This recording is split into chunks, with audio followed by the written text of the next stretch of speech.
cheias de olhares anônimos, de olhares atônitos. Hello, this is Frank Shines. Great to speak with you. We're going to talk about Web 2.0 and the Web 2.0 economy. This is not your father's internet, as we'll see.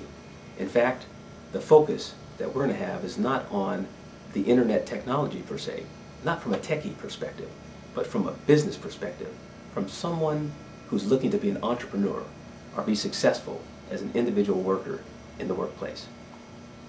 Before we get started, let me take a moment to tell you about myself. I was born in Silicon Valley.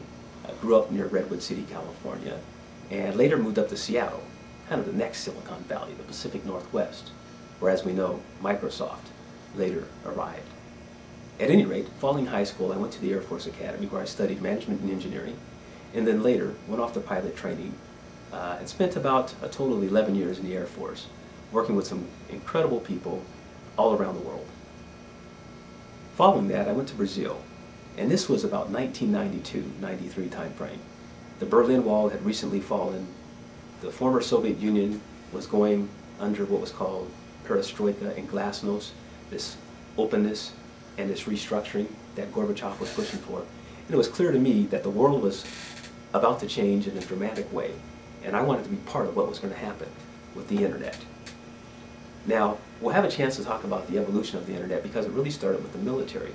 And as a result of that, I got kind of an early insight into what was happening with the internet because it was in the Air Force.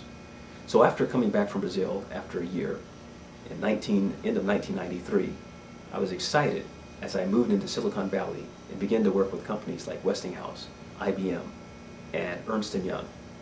My job was primarily going around the world working with executives and middle managers and other workers to improve their business and use technology to aid them in many of those efforts.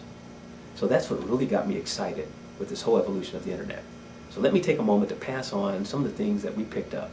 And as a result of the first phase of the internet, had an opportunity to do a startup in the Silicon Valley. Was living in San Francisco, and we grew that in about 6 to 9 months to about $5 million in revenue, and hired about 22 people.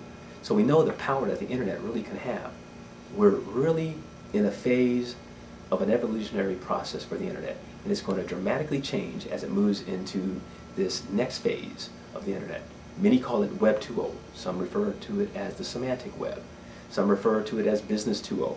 Whatever you wish to call it is less important than what you wish to do with it. So let's get started. If any